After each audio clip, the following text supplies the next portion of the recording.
하나님의 말씀을 우리 함께 보도록 하겠습니다. 오늘 우리 함께 나눌 말씀은요, 여호수아서 2장입니다. 구약 성경 여호수아서 2장에 있는 말씀을 우리 함께 보도록 하겠습니다.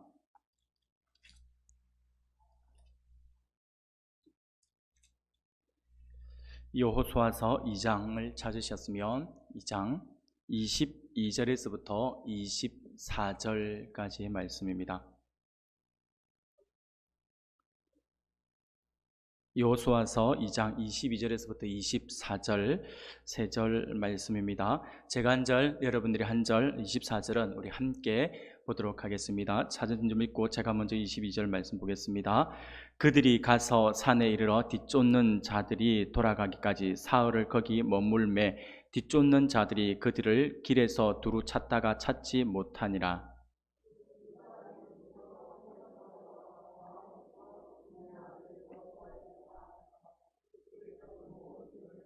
함께 보겠습니다. 또 여호수아에게 이르되 진실로 여호와께서 그 온 땅을 우리 손에 주셨으므로 그 땅의 모든 주민이 우리 앞에서 간담이 녹더이다 하더라.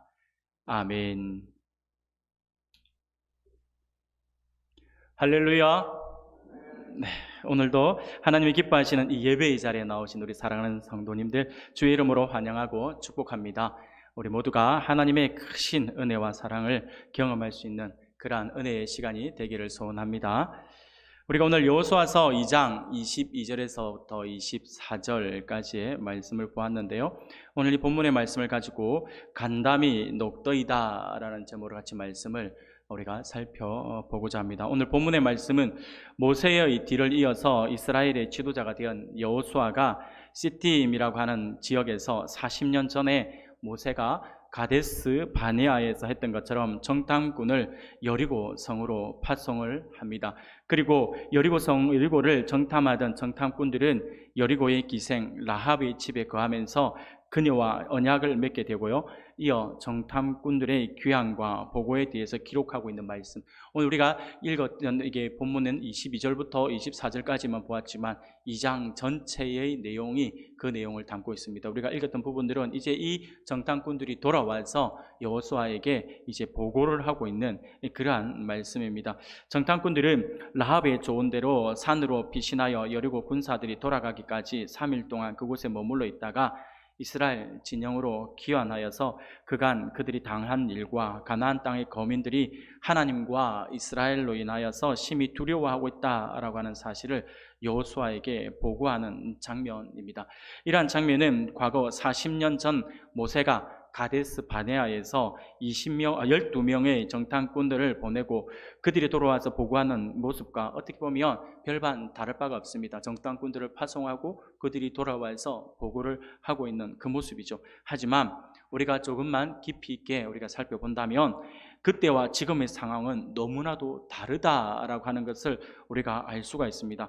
40년 전에 가데스에서 모세에 의해 가나안 땅으로 보내졌던 12명의 정탐꾼의 파송은요, 가나안 정복에 대한 하나님의 약속을 불신한 백성들의 요청에 의해서 이루어진 것입니다. 우리가 생각할 때 그것이 그냥 모세에 의해서 12명의 각 지파별로 한 명씩 뽑아서 정탐을 가라 해서 갔다 온 것으로 표면상 보이지만 실질적으로는 백성들이 요구를 한 것입니다. 백성들이 요구를 해서 우리가 그 땅에 가서 보고 와야겠다라고 하는 것이죠. 신명기 1장 22절에 보면 이렇게 말씀을 합니다. 너희가 다 내 앞으로 나와 말하기를 우리가 사람을 우리보다 먼저 보내어 우리를 위하여 그 땅을 정탐하고 어느 길로 올라가야 할 것과 어느 성읍으로 들어가야 할 것을 우리에게 알리게 하자라고 말씀을 하는 것을 보게 됩니다. 백성들의 요구에 의해서 이 땅이 지금 12명의 정탐꾼들이 세워지고 그들이 정탐을 했다라고 성경은 분명히 우리에게 말씀을 해주고 있습니다. 그러나 그 결과는 하나님 편에 섰던 여호수아와 갈렙 외의 나머지 10명의 정탐꾼들의 불신앙적인 보고와 이로 인한 징벌로 인해서 당시 20세 이상의 성인들이 모두 광야에서 죽음을 당하는 그런 비극적인 결말을 맞았다라고 하는 것을 우리가 잘 알고 있습니다. 하지만 지금 여호수아가 파송한 정탐꾼은 그렇지 않습니다. 하나님의 인정을 받은 신앙적인 결정이었다라고 하는 것이죠. 곧 하나님께서 보내라고 해서 보내신 것이다 라고 하는 것입니다. 그리고 그때는 12명의 정탐꾼이 파송되었으나 지금은 단 2명의 정탐꾼만 파송되었고, 이들의 보고는 과거 선배들의 보고와는 천지 차이의 보고를 보이고 있다라고 하는 것이죠. 이 정탐꾼들의 보고의 요점을 정리해 보면요, 하나님께서 가나안 온 땅을 이스라엘에게 주셨으므로 가나안의 모든 거민은 간담이 녹을 정도로 크게 놀라고 두려워하고 있다라고 하는 것입니다. 사랑하는 여러분, 이러한 정탐꾼들의 확신에 찬 신앙적 보고는요, 40년 전 가나안 주민들을 두려워해서 마음이 무너져 가지고, 그리고 우리는 이제 다 죽었다, 우리는 여기서 이제 죽었구나 라고 하면서 모든 것을 포기해버리고 있었던 그 이스라엘 백성들을 향하여서 여호수아와 갈렙이 고백했던 그 고백이 떠오릅니다. 민수기 14장 9절에 이렇게 고백을 하죠. 다만 여호와를 거역하지는 말라. 또 그 땅 백성을 두려워하지 말라. 그들은 우리의 먹이라. 그들의 보호자는 그들에게서 떠났고 여호와는 우리와 함께 하시느니라. 그들을 두려워하지 말라라고 이렇게 여호수아와 갈렙이 담대하게 믿음의 고백을 하고 있는 것이죠. 바로 지금 오늘 여호수아에 의해서 파송되었던 이 2명의 정탐꾼이 돌아와서 했던 그 보고가 이런 어떤 부분에 있어서는 일맥상통하게 우리가 그 갈렙과 여호수아의 그 고백을 우리가 떠올 만큼 그들이 그런 고백들을 하고 있는 것을 보게 됩니다. 그런데 사랑하는 여러분, 우리가 이렇게 본문의 말씀을 가만히 우리가 묵상하고 있다 보면 한 가지 의문이 드는 것이 있습니다. 그것이 무엇이냐니까, 우리가 결과적으로 놓고 볼 때 이 2명의 정탐꾼들이 갔다 와서 보고한 것들이 이거 신앙의 고백이구나 라고 하는 것들을 우리가 이후에 되어진 일들을 통해서 우리가 볼 수 있지만, 정작 그 당시에 당장의 그 모습들로 볼 때는 하나의 의문을 가질 수가 있는 것이 있어요. 그 의문을 가질 수 있는 것이 있는데, 그것이 무엇이냐니까, 여호수아는 이 정탐꾼들을 왜 보냈을까라고 하는 거예요. 정탐꾼들을 왜 이 여리고성으로 정탐을 보냈을까라고 하는 것입니다. 왜냐하면요, 우리나라 속담에 이런 속담이 있죠. 이게 자라보고 놀란 것은 소뚜껑 보고 놀란다라고 하는 그 속담이 있죠. 이 말이 무슨 말입니까? 어떤 일에 있어서 몹시 놀란 사람은 그와 비슷한 것만 우리가 보아도 놀란다라고 하는 것을 비유적으로 이르는 말이 바로 그 속담이었죠.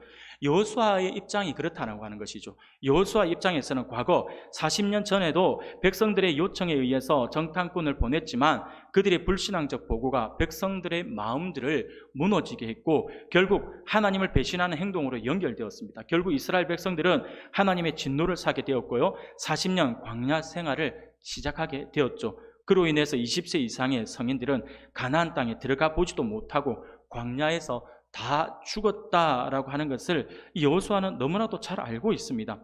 그런 그가 또 이렇게 여리고성으로 정탐꾼을 보낸다라고 하는 것은요, 어떻게 보면 모험이라고 이야기할 수가 있습니다. 우리가 오늘날 우리가 이런 것들을 우리가 트라우마라고 이야기를 많이 하죠. 어떤 일에 있어서 우리가 좀 충격적인 경험을 하게 되면요, 그것이 이게 기억 속에 남아 있어서 그와 비슷한 일만 벌어져도 몸에 두려움이 생기고 겁이 난다라고 하는 것이죠. 물에 빠져서 죽을 뻔한 사람은요, 절대 물 옆에 가지 않습니다. 트라우마가 있거든요. 그래서 자랄 때 어린 아이들이 어떤 트라우마를 겪냐에 따라서 성인이 되었을 때 가질 수 있는 어떤 그 성향들이 달라진다라고 하는 것들을 우리가 잘 알고 있습니다. 이것이 트라우마로 남아 있는 것이죠. 지금 여호수아 입장에서는 이 정탐꾼들의 어떤 이런 부분들이 트라우마로 남아 있을 수가 있어요. 왜냐하면 40년 전에 행했던 그 딱 한 번의 정탐꾼 파송이 어떻게 되었습니까? 20세 이상의 남녀의 모든 성인들은 다 죽고, 지금 여호수아와 갈렙 딱 2사람만 남을 정도로 나머지 다 죽었어요. 자기 가족, 친구들 같이 정탐을 하고 40일 동안 같이 먹고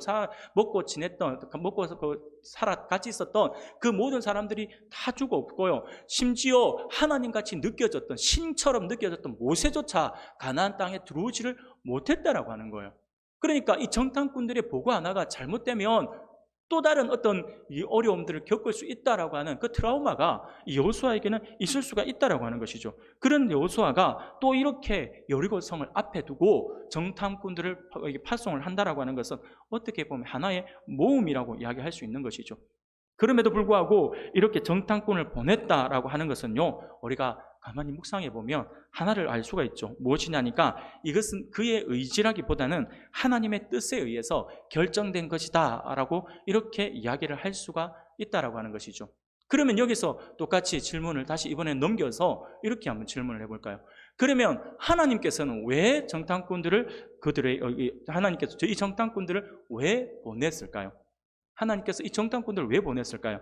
솔직히 오늘 본문의 말씀뿐만 아니라 앞에 우리가 2장 1절부터 해서 쭉 우리가 말씀을 묵상하면 한 가지 여기가 떠오르는 게 있어요. 뭐냐면 이 본문의 말씀을 보면요, 이들은 여리고 성으로 가서 이 정탐꾼들이 별로 한 것이 없다라고 하는 거예요.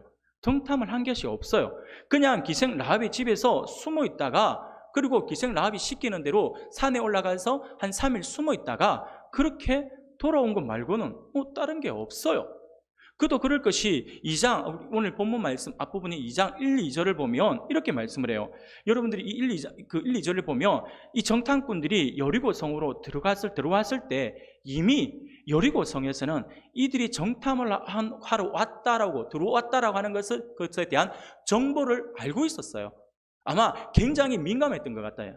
그래서 이들이 그 여리고 성에서는 군사적으로 굉장히 움직임이 바쁘게 움직였던 것 같아요. 지금 저 멀리서 이스라엘 백성들, 수백만 명의 이스라엘 백성들이 가나안 땅을 향해서 오고 있다라고 하는 정보들은 이미 듣고 알고 있으니까, 그런데 그들이 언제든지 우리 성으로 이게 정탐을 하러 올 수 있다라고 하는 것들에 대해서 경계를 하고 있었던 것 같아요. 그래서 낯선 사람 두 사람이 딱 들어오니까 이 사람들이 저 사람 누구지? 저 사람 누구지? 할 수밖에 없는 것이죠. 그런데 이것이 바로 왕에게 보고가 됩니다. 그래서 틀림없이 아마 이스라엘에서 정탐을 하러 보낸 사람들이구나 라고 해서 지금 이 정탐꾼들을 잡아오라고 하는 그 명령이 떨어진 거예요. 들어오자마자 지금 그 일이 벌어진 거죠. 그래서 군사들이 이 정탐꾼들을 잡으려고 혈안이 되어 있는 상황입니다. 그러다 보니까 이들이 벽으로 정탐을 하러 돌아다닐 수가 없는 거예요. 숨어서 돌아다니도 어쨌든 간에 돌아다닐 수가 없는 사정이죠. 그러다 보니까 기생 라합의 집에 숨어 들어가게 되었고, 기생 라합과 대화를 나누다가 기생 라합의 도움으로 인해서 산에서 3일 동안 숨어 있다가 이렇게 돌아오게 되었다라고 하는 것이죠. 제대로 정탐도 하지 못한 채 라합의 집에만 숨어 있을 수밖에 없었던 그들, 이제 그들은 어떻게 목숨을 부지한 채 돌아갈 것인가에 대한 그 초점이 맞춰져 있는 것뿐이에요. 정탐은 뭡니까? 지금 내가 살아 돌아가는 것, 이 삼엄한 이 경비 속에서 어떻게 살아갈 수 있을까에 대해서 고민을 할 수밖에 없는 것이죠. 그러면 결국 이 모습들만 우리가 정리해서 보면요, 결국 이 정탐꾼들의 파송은요, 표면상 드러나고 있는 그 모습들로 볼 때는 실패라고 할 수 있는 것이죠. 정탐꾼으로서 정탐에 제대로 된 그 역할을 하지 못하고 있다라고 하는, 못하고 돌아왔다라고 밖에 할 수 없는 거죠. 그래서 이 정탐꾼 파송은 실패라고 이야기를 할 수가 있는 것입니다. 여러분, 정탐꾼의 역할이라고 한다면 그 땅의 지형과 백성의 많고 적음 또는 군사적인 상황들을 살펴보고 와서 그것을 보고해야 되는 것이잖아요. 사실 40년 전에 모세가 12명의 정탐꾼을 파송할 때는 그들에게 명확한 이야기를 제시를 했습니다. 민수기 13장 17절에서 20절까지의 말씀에 그것이 잘 기록되어 있어요.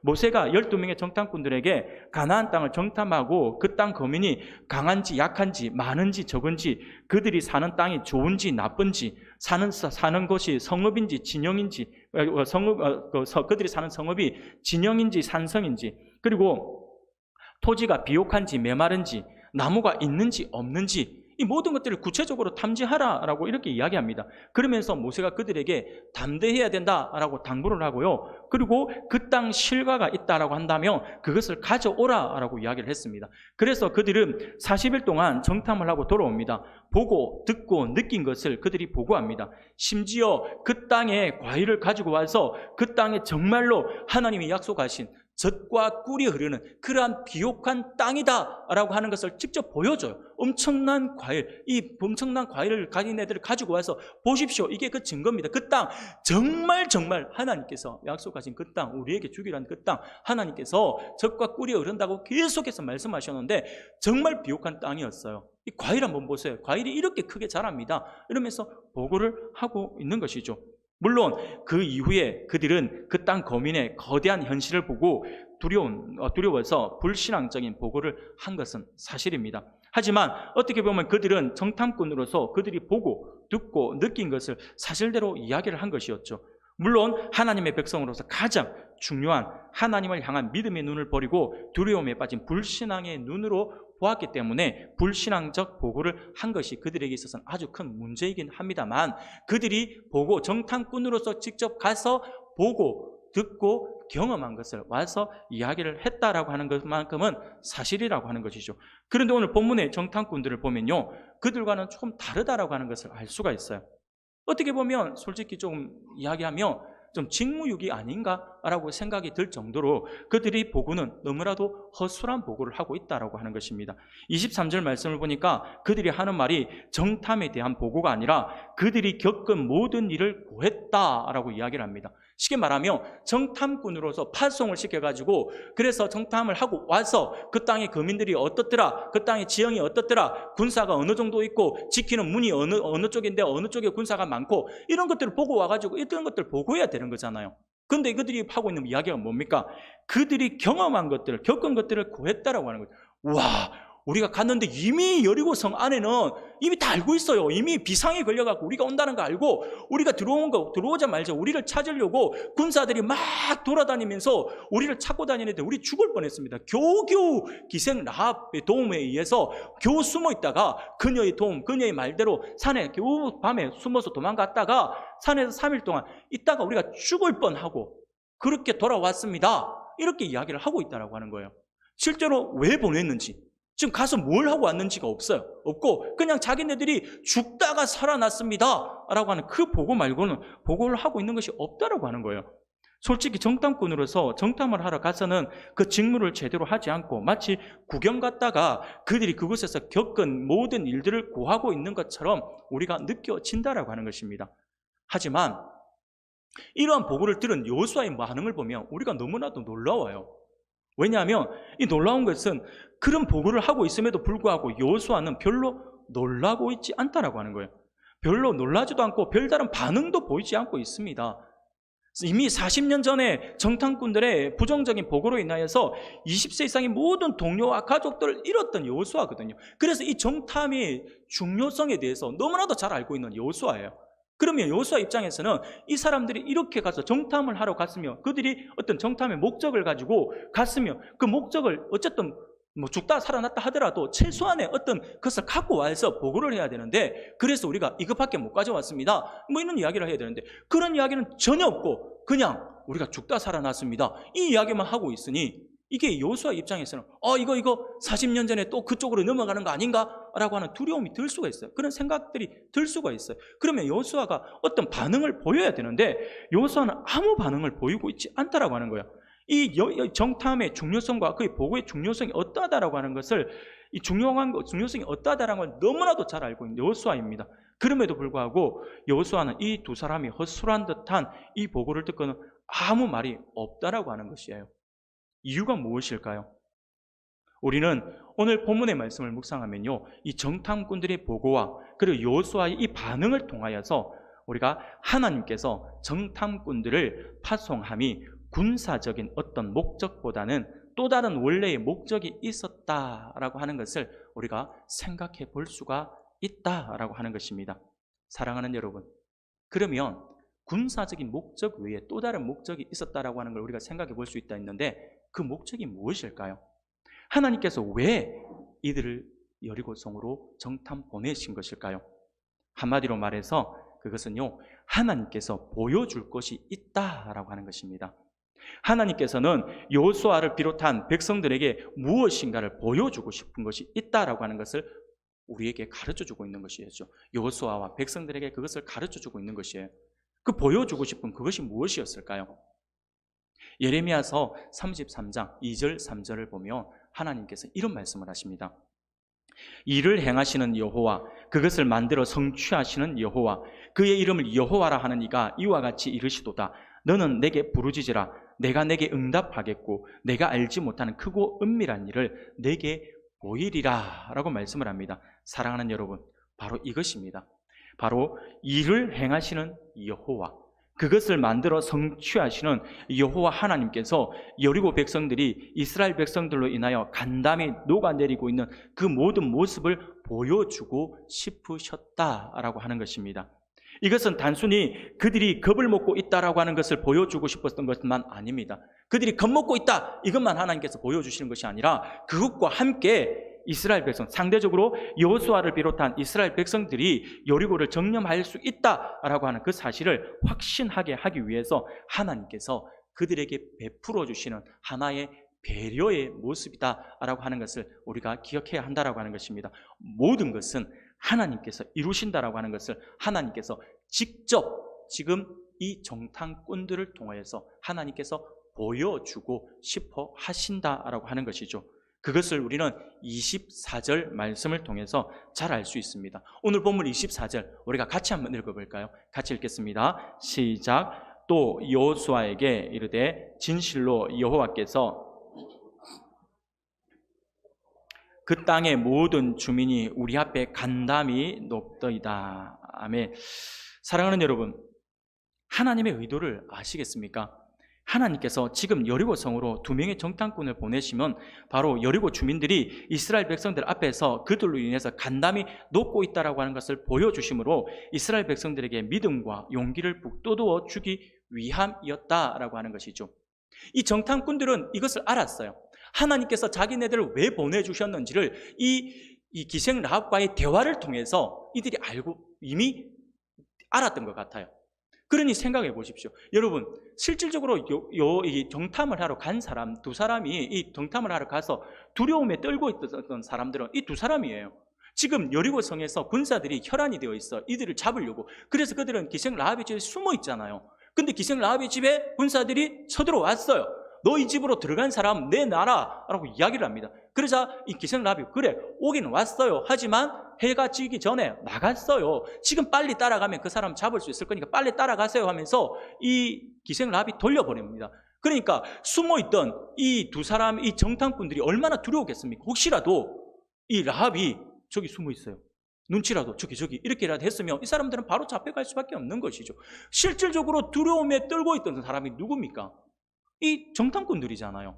근데 정탐꾼들이 돌아와서 보고하기를 와 우리가 잡혀 죽는 줄 알고 우리가 무서워서 죽는 줄 알았습니다. 이렇게 해야 되는데 이것이 아니라 그 백성들이 지금 우리 때문에 간담이 녹아내리고 있습니다 라고 두려워 떨고 있습니다 라고 보고를 하고 있다고 하는 것이죠.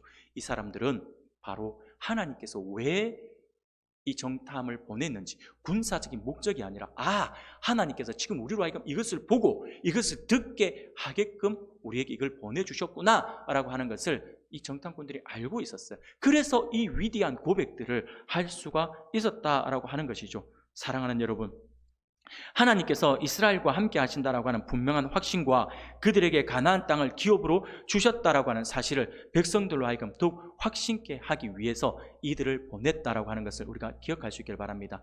이것이 바로 일을 행하시는 하나님이 하시는 그런 일의 방법입니다.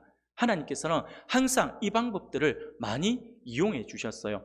이 모습을 또 우리가 어디서 볼 수 있냐면 기드온의 300군사와 그리고 미디안의 13만 5천 명의 그 군사와의 싸움에서 이 장면을 또 우리가 볼 수가 있습니다.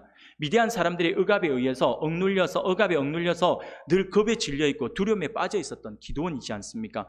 그래서 포도주 틀에서 밀을 타작하던 그 기드온에게 하나님의 사자가 나타났습니다.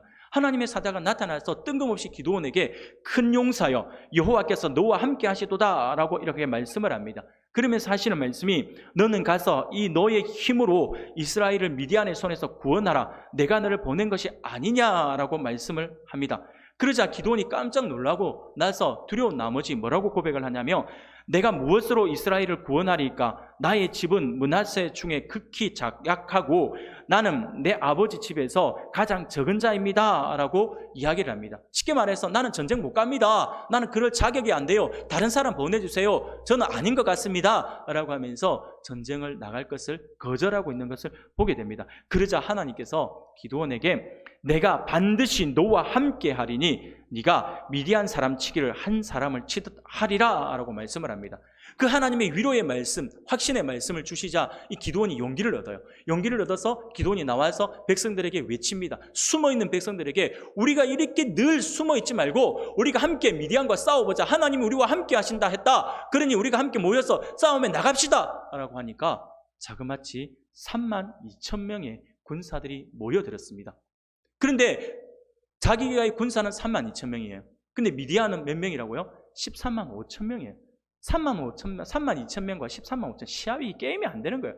그러니 이 기드온이 두려움이 없겠습니까? 기드온이 두려워할 수밖에 없어요. 그러니까 두려워서 이렇게 데리고도 사람을 모았지만 전쟁을 하러 나가는 것이 좀 주저하고 있는 거예요. 그러면서 밤에 기도를 합니다. 그 유명한 양털 시험을 이때 하는 거예요. 2번에 걸쳐서 양털 시험을 합니다. 그래서 하나님의 뜻이 우리와 함께 있고 우리가 이 전쟁에 나가는 것이 하나님의 뜻이고 우리가 이길 것이다라고 하는 확신을 가져요. 그리고도 이제 그 다음 이 여호수아가 군사들을 이끌고 나갑니다. 그래서 미디안의 연합군과 이제 딱 마주서게 되어요. 진을 칩니다. 이제 전쟁을 하기 딱 일보 직전입니다. 그런데 하나님께서 기드온에게 말씀을 하시는 거예요. 뭐라고 말씀을 하시니까 기드온아, 너를 따르는 백성이 너무 많다라고 하시는 거예요. 그러면서 겁에 두려워하는 사람, 겁에 질려서 있는 사람들 돌려보내라고 하는 거예요. 기드온 입장에서 황당한 거죠. 아니 지금 상대는 13만 5천이고 우리는 3만 2천인데 어째 우리 보고 많다 하시지? 하나님 저쪽이 많은 거잖아요. 우리가 많은 거 아니잖아요. 할 수 있잖아요. 그런데 이 기드온은 하나님의 말씀을 그대로 순종하죠. 그래 백성들에게 두려워하는 사람 돌아가십시오라고 했더니 한 몇 명 돌아갈 줄 알았더니 자그마치 이 3만 2천 명 가운데 2만 2천 명이 돌아가 버립니다. 근데 10,000명밖에 안 남아요. 이 기드온 입장에서는 하늘이 무너질 것 같아요. 아니 3만 2천 명 가도 싸워서 이길까 말까 한 판국에 10,000명 가고 어떻게 싸우라 하지? 그냥 좌절스러운 거죠. 근데 하나님께서 또 말씀하시는 거예요. 여전히 많다는 거예요. 이 기드온 입장에서는 황당한 노릇이죠. 그래서 하나님께서 여전히 많다 하시니까 그럼 또 하나님의 뜻대로 또 추려 나가야겠죠. 그래서 하나님께서 물 마시는 어떤 그 모습을 통해서 몇 명까지 추려 나갑니까? 300명으로 추려 나갑니다. 여러분 300명 가지고 13만 5천과 전쟁을 한다. 이게 말이 안 되는 거죠. 아무리 하나님이 역사하셔도 이게 됩니까? 라고 할 수밖에 없는 거예요. 근데 하나님께서 하시는 말씀이 네가 미디안 사람 치기를 한 사람 치듯 하리라 라고 말씀을 하신 거예요. 300명으로 어떻게 이렇게 생각할 수밖에 없는 상황이죠. 그러니 이 기드온이 얼마나 두렵겠어요. 하나님께서 기드온의 이 마음을 아시고 그 밤에 기드온에게 그의 부라라고 하는 부하를 데리고 미디안 진영을 정탐하게 합니다. 그래서 기드온이 하나님의 말씀을 듣고 또 미디안의 진영을 찾아가는데 밤에 미디안 진영의 군사 2사람이 대화를 하는 소리를 듣게 돼요. 그 대화의 내용을 들어보니까 기드온의 소리에 귀에 싹 들어오게 되는데 밤에 꿈을 꾸었다는 거예요. 밤에 꿈을 꾸었는데 옆에 사람이 그 꿈을 들어보니까 그 꿈 보니까 이 꿈이 굉장히 의미가 있고 굉장히 무서운 꿈이다 라고 이야기를 하는 거죠. 그 무서운 꿈인데 무슨 꿈이냐니까 이스라엘의 하나님께서 우리를 기드온의 손에 다 붙여서 우리가 다 전멸될 것이다 하는 그 꿈이다 라고 이야기를 하는 거예요. 그러면서 이 꿈 이야기를 나누는 2사람이 벌벌벌 떨고 있는 것이죠. 마치 이 여호수아의 백성들이 가기도 전에 이 여리고 백성들이 간담이 녹아내린 것처럼 이미 싸움을 하러 온 미디안의 군사들이 간담이 녹아내린 것이죠. 그것을 보고 기드온이 용기를 얻어서 들어와서 이제 작전을 짜서 싸움에 나가서 결국 승리를 하고 돌아오지 않습니까? 사랑하는 여러분, 하나님께서 하시는 방법이라니까요. 하나님께서 이 그런 방법들을 통하여서 하나님께서 일을 이루어 나가신다라고 하는 것이죠. 결국 하나님께서 다 하신다는 거예요. 하나님께서 일을 성취하시는 우리 하나님께서 그것을 이루어 나가신다라고 하는 것입니다. 사랑하는 여러분, 우리 하나님의 일하심은 이처럼 놀랍습니다. 마치 우리가 일을 하는 것 같지만 결국 하나님께서 앞서 다 일을 하신다라고 하는 것이죠. 그리하여서 세상으로 하여금 순종하여 나가는 우리들로 인해서 간담이 녹아내리게 하고 있는 것이죠. 그러면 우리는 뭘만 하면 되냐면 우리는 그저 하나님께서 펼쳐놓으신 그 꽃길로 우리는 담대하게 나가기만 하면 되는 것입니다. 지금 당장 우리 눈에는 볼 때 그것이 고난의 길로 보이고 그것이 험난한 길로 보이고 어려운 길로 보인다 할지라도 그 길은 하나님께서 예배해 놓으신 꽃길이에요. 그 길 끝에는 하나님께서 우리에게 영광을 가지고 기다리고 계신다라고 하는 것이죠. 우리는 그것을 모르니까 자꾸 이 길이 두렵게 보이는 거예요. 험난하게 보이는 거예요. 그래서 이 길로 나서는 것을 두려워하는 것이죠. 우리는 순종하면 되는 거예요. 하나님의 말씀, 하나님께서 만들어 놓으신 그 길로 순종해서 가기만 하면, 그 꽃길로 가기만 하면 하나님의 영광을 누린다라고 하는 것이에요. 사랑하는 여러분, 지금 이 여리고성의 백성들이 다 간담이 녹아내렸다라고 하잖아요. 겁에 질려있다라고 하잖아요. 여러분, 싸움을 할 때 겁에 질려있는 사람과 싸우면요, 무기가 필요 없어요. 창, 칼, 몽둥이 이런 게 필요할까요? 필요 없어요. 그냥 겁에 질려있는 사람에게 가서 그냥 어이! 한다든지 왁! 한다든지 그냥 확! 그냥 이렇게 해버리는, 겁만 줘도, 그냥 신용만 해도 이 사람들이 오금이절에서 주저앉게 되어 있다니까요. 겁에 질려있는 사람들의 대표적인 모습이에요. 싸울 게 뭐 있습니까? 하나님께서 그리 만들어 놓으셨다라고 하는 것이죠. 우리는 그 말씀을 가지고 순종하면서 나가기만 하면 된다라고 하는 것입니다. 그런데 문제는 뭐냐면요, 그냥 우리가 가만히 있다고 해서 세상이 간담이 녹아내리느냐라고 하는 것이죠. 아닙니다. 아무리 세상에 나가서 우리가 와악 하고 소리를 질러도 세상은 변하지가 않습니다. 그냥 콧방귀만 끼고 말 것입니다. 그러면 어떻게 해야 되는 것일까요? 우리가 어떻게 해야 우리의 모습을 통해 세상이, 그리고 우리의 영적 대적들의 어떤 간담을 우리가 녹아내리게 할 수 있는 것일까요? 오늘 이 시간에는 하나님의 은혜로 말미암아서 세상의 간담을 녹게 만들고 세상을 가슴 뛰게 하는 교회로 서기 위해 우리에게 요구되어지는 모습이 어떤 것인지에 대해서 잠시 함께 살펴보고자 합니다. 사랑하는 여러분, 세상과 우리의 영적 대적들의 간담을 녹아내리게 하기 위해서 우리에게 요구되어지는 모습이 어떤 모습일까요? 그것은요, 먼저 우리가 철저히 하나님께 붙들림을 받아야 한다라고 하는 것이에요. 하나님께 붙들림 받는다라고 하는 말이 하나님의 인도하심을 받는다라고 하는 거예요. 하나님께서 앞서 일하시도록 모든 것을 내어 맡긴다라고 하는 거예요. 우리는 진지한 눈으로 이스라엘 백성들의 그 역사를 한번 살펴볼 수 있어야 할 것입니다. 그들은요, 하나님의 의지적인 선택과 강권적인 구원의 역사가 바로 이 이스라엘 백성들의 역사입니다. 하나님께서는 아무 가치 없던 그들과 언약을 맺으시고 그들 가운데 임재하셔서 자기의 영광을 드러내셨고 그들을 끝끝내 이끌어 오셨다라고 하는 것을 우리가 잘 알고 있습니다. 여리고 거민들의 간담을 녹일 수 있었던 이유는 바로 여기에 있었던 것이죠. 하나님께 붙들림 받았던 모세는요, 노령임에도 불구하고 고령임에도 불구하고 당시 최대의 제국이었던 애굽의 간담을 녹게 만들었고요, 초대교회 사도들과 성도들은요, 하나님께 붙들림 받아서 당시 유대교회에 물들어 있던 많은 사람들의 간담을 녹게 했다라고 하는 것을 우리가 기억해야 합니다. 그렇습니다. 사랑하는 성도 여러분, 하나님께서는 당신께서 붙들어 쓰시는 사람들을 통해 이 세상에 하나님 당신의 일을 나타내시기를 원하시는 분이십니다. 하나님께서 직접 우리에게 보여주시기를 원하세요. 하나님께서는 처음부터 우리에게 보여주시기를 원하세요. 그런데 사람들이 알지를 못해요. 하나님께서 처음부터 천지 만물을 창조하시고 당신을 이 천지 만물 안에 계시해 두셨어요. 보일 수 있게끔 누구든지 천지 만물을 보면 하나님을 알 수 있게 해주셨다고 하는 거예요. 그것을 우리는 일반 계시 또는 자연 계시라고 이야기를 합니다. 그리고 이렇게 계시해 놓은 하나님, 그래서 우리 기독교를 우리는 계시 종교라고 이야기를 하는 거예요. 누구든지 이제 하나님을 알 수 있게 만들어 놓으신 것이죠. 그런데 사람들이 하나님을 알 수 있습니까? 몰라요. 왜 그럴까요? 우리 안에 있는 죄 때문에 그래요. 아담 이후로 태어나는 사람들이 안에 있는 우리 안에 있는 그 죄가 우리의 영의 눈을 가렸기 때문에 자연 계시를 통하여서 우리가 하나님을 알 수가 없게 되어버린 것이죠. 인간의 타락함이 그렇게 만들어버린 것이죠. 그러니까 하나님께서 너무 안타까운 나머지 하나님께서 또 당신을 보여주시길 위해서 특별한 방법으로 우리에게 당신을 보여주시길 원하셨어요. 그것을 특별 계시라고 합니다. 그 특별 계시가 무엇이냐니까 바로 이 성경이라고 하는 것이죠. 하나님의 말씀을 보면 우리가 하나님을 알 수가 있을까요, 없을까요? 알 수가 있다라고 하는 거죠. 하나님께서 특별 계시로 우리에게 주셨기 때문에 이 성경 말씀을 통해서 우리는 하나님을 알 수가 있습니다. 그런데 하나님께서 얼마나 당신을 보여주기를 원하셨던지 이 성경, 제일 앞에 무슨 성경이 있죠? 창세기가 있잖아요. 창세기 1장 1절 혹시 여러분들 아시죠? 다 암송하지 않습니까? 1장 1절 우리 같이 한번 외워볼까요? 같이 해봅시다. 시작. 태초에 하나님이 천지를 다른 거 몰라도 이거 하나는 다 아시잖아요. 여러분 보세요. 하나님께서 특별히 주시는 이 특별 계신 이 성경도 제일 먼저 뭐라고 이야기하고 있습니까? 하나님이 천지를 만들어 주신 분이시다 라고 하나님이 계시다라고 이야기하고 있잖아요. 그런데 문제가 있어요. 어떤 문제냐면 이 성경을 하나님 믿는 우리는 알고 있어요. 근데 하나님을 알지 못하는 사람들은 이 성경을 알까요, 모를까요?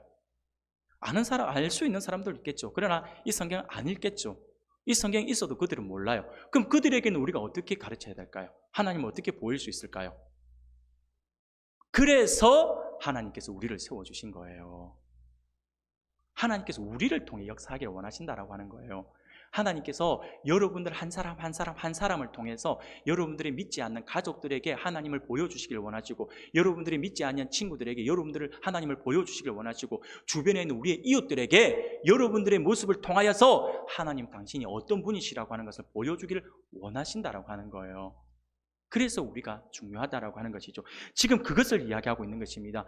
그렇게 하나님께 붙잡힌 받은 사람을 통해서 하나님께서 역사하신다라고 하는 것이죠. 하나님이 살아계신다라고 하는 것을 보여주기를 원하신다라고 하는 거예요. 근데 여러분 있잖아요, 너무나도 놀라운 사실은요, 이렇게 하나님께 붙들림 받은 영혼들이 세상 사람들의 눈에는 어떻게 비춰지는 줄 아세요? 출애굽기 7장 1절에 이렇게 말씀을 합니다.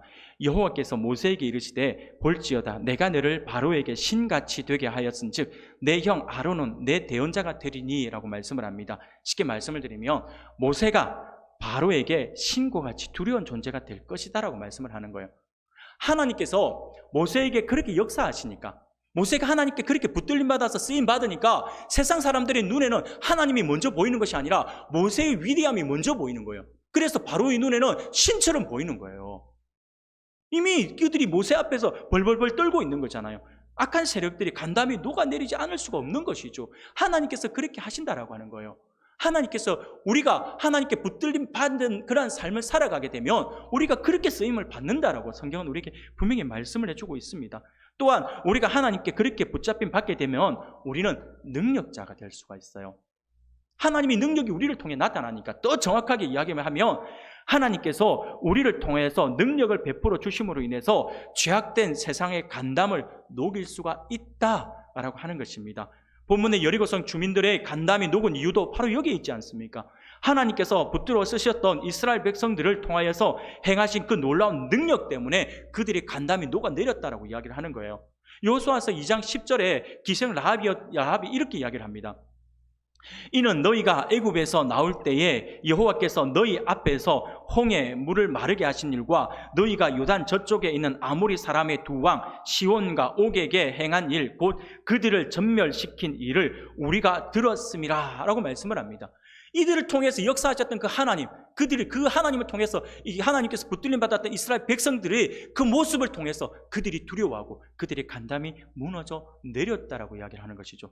사랑하는 여러분, 그렇습니다. 오늘날 악한 세력과 날마다 대처해야 하는 우리 성도들의 삶도 결국 하나님께 붙들림 받은 능력자의 삶이 되어야 합니다. 물론 우리 스스로는 능력자가 될 만한 아무리 힘이 없습니다. 그러니 우리가 세상을 압도할 만한 능력을 소유하기 위해서는 무엇보다 먼저 우리를 능하게 하시는 하나님을 온전히 믿고 신뢰함으로 그분께 붙들림 받아야 한다라고 하는 것입니다. 그러면 하나님께서 우리를 통해 일을 하십니다. 우리를 통해 역사하십니다. 그렇게 할 때 우리는 세상의 간담을 녹아내리게 하는 능력자가 될 수 있음을 믿으시길 바랍니다.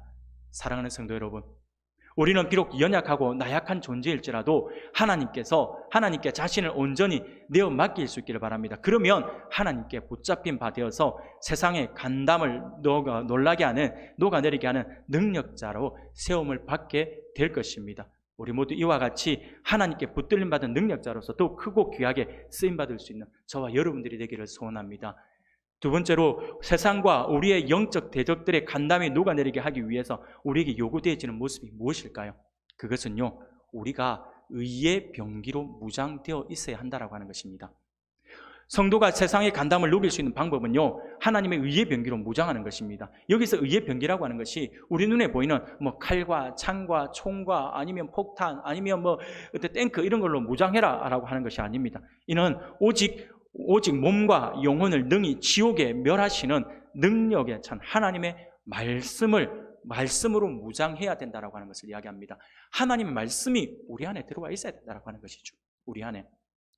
뿐만 아니라 의의 병기란 하나님께서 우리들에게 입혀주신 하나님의 전신갑주를 말하는 것입니다. 에베소서 6장에서 말씀하시는 그 전신갑주를 우리가 취해야 한다라고 하는 것입니다. 사랑하는 성도 여러분, 이러한 의의 병기로 무장한 사람들은 결단코 죄악된 세상에서 우리가 두려워 떨지 않습니다. 오히려 죄악된 세상을 향해서 담대히 그들의 죄악상을 지적할 수가 있는 것입니다. 하나님의 백성들이 이처럼 담대히 행동할 때 세상은 분명 간담이 녹아내릴 수밖에 없습니다.